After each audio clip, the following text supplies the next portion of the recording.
This is Sky News at 9. You're watching the press preview. It's a first look at the papers as they reach us here at Sky Centre. So in the next half hour, we'll see what's in tomorrow's headlines with the leader of UKIP, Nigel Farage, and the journalist and blogger, Sunny Handal. Good to see you both, gents. But before we have a chat through the papers, just going to run through the main stories tonight.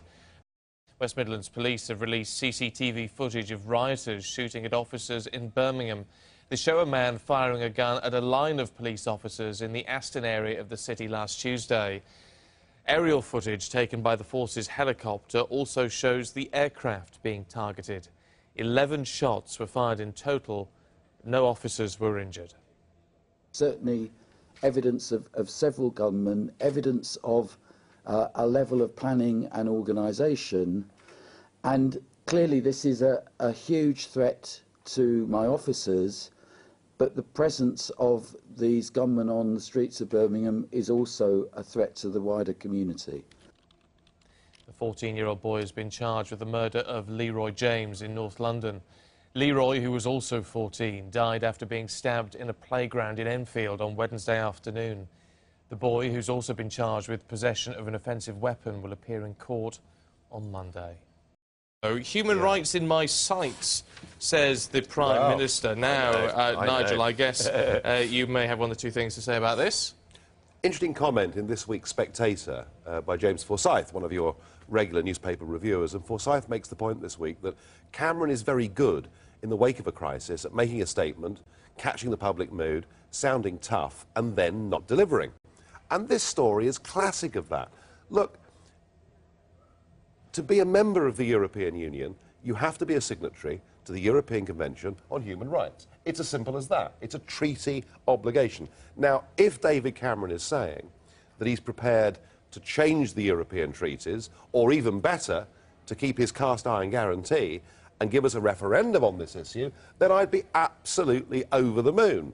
Sadly, I just don't believe it. It is pure posturing, and I completely agree with that point. Yeah, it is pure spin. However, it's also blaming the wrong thing. I mean, how can anyone say that human rights legislation was to blame for the riots? It doesn't make sense. I mean, he's basically saying that the human rights culture has created a sense of moral decline, which actually doesn't make sense. You've got a bunch of kids who went out looting, who are not really into human rights. You know, we've actually thrown away a lot of the human rights in the wake of the riots. You know, the sentencing has been really harsh. They've deliberately been said, you know, you can go and, you know, sentence them strongly if you want to. So you know, this idea that you can just blame human rights, it's just kind of saying... There is a culture developing, isn't there? I mean, you do hear it from teachers that you talk to from time to time who say that if you got an awkward child in a classroom and you try to discipline them, and they start throwing human rights quotes. The trouble with the Human Rights Act and the incorporation of the ECHR into British law is that no one quite knows anymore what's right and what's wrong. And there is this general perception that's a separate issue. That the certainties of law are not what they were. There is also a huge perception with some justification that it's actually become a criminal's charter and that people are able to abuse the Human Rights Act. I mean, come on, we have people here, illegal immigrants here, who claim they must stay because they have a right to a family life because they have a pet cat, and that's upheld. No, so there is some real anger over this. There is some tabloid stuff which is sometimes made up about how people are not allowed to be deported because of their cat or whatever. This is made up, this is fact. Okay, it comes from our court system. Let's stick to the issue here, which is about the riots. And the point there is, you can say, okay, well, you know, a teacher can't beat the child or discipline the child because they know about human rights. But what do we want to do? Do we want to go back to it's not about beating children. Let's keep it in context. So the question is a broader issue about the fact that people don't respect authority, right? You can say that we have a culture where people don't respect authority. That has got nothing to do with the Human Rights Act. This country has been at the forefront of developing human rights, individual liberties, you know, and that is what has created our democracy. This idea that somehow that is undermining our moral fabric it's ludicrous. I think the system of liberty that we've always known and understood, people clearly knew the difference between right and wrong. The difficulty with human rights is that everything's been thrown up into the air, and there is huge uncertainty. You're conflating two different things. Human rights are about legally enshrined rights about what you're, what you are allowed to do under the law or not. an idea of what is right or wrong is a moral issue, and that is something that is gets taught by your parent, gets taught by your teachers, gets taught by the society that you live in. We're living in a society which says greed is good. We're living in a society which says go out and do things and break the law necessarily if you feel that you have to. And this is not just at the bottom, but at the top.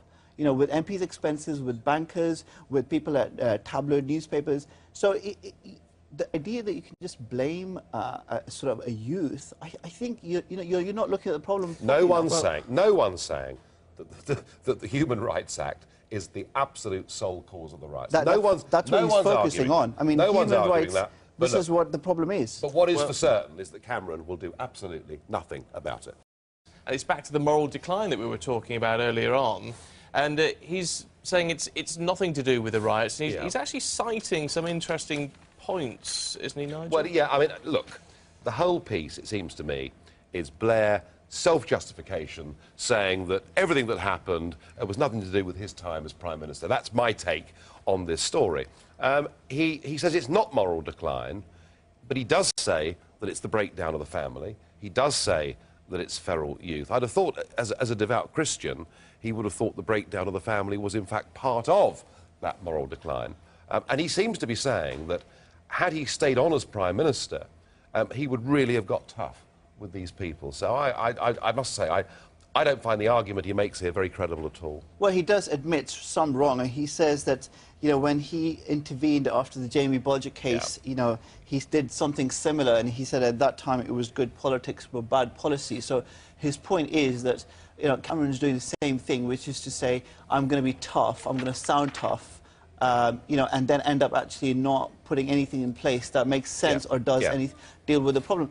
I will disagree on one point, though. I mean, you said that, you know, the breakdown of the family is moral decline. I mean, it's not necessarily. What we're talking about is people cohabiting more. We're talking about more single parents. Now, single parents doesn't necessarily mean moral decline. I mean, my mother is, you know, has brought me up as a single parent.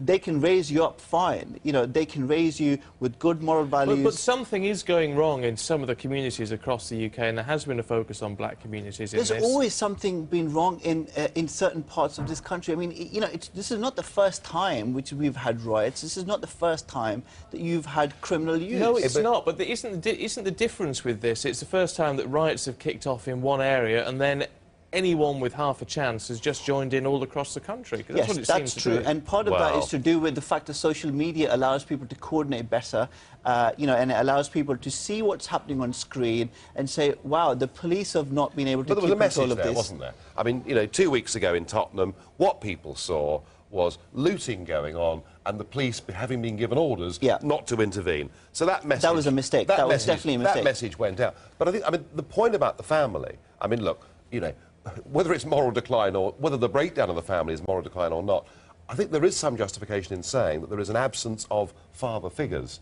in some communities, and the argument that the gang then becomes the substitute for the family, I think is quite a powerful argument. No, it's an easy argument to make. Let me just answer that point. So the gangs are powerful. Briefly.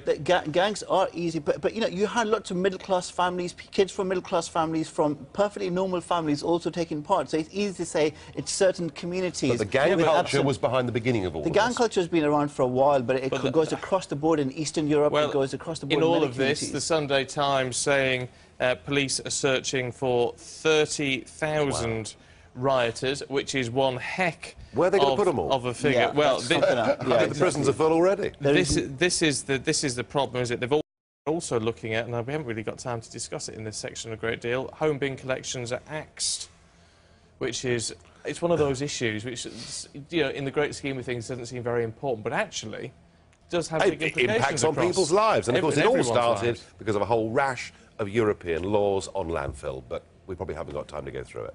Yeah. Interesting stuff. Nigel, Sonny, thank you both very much indeed.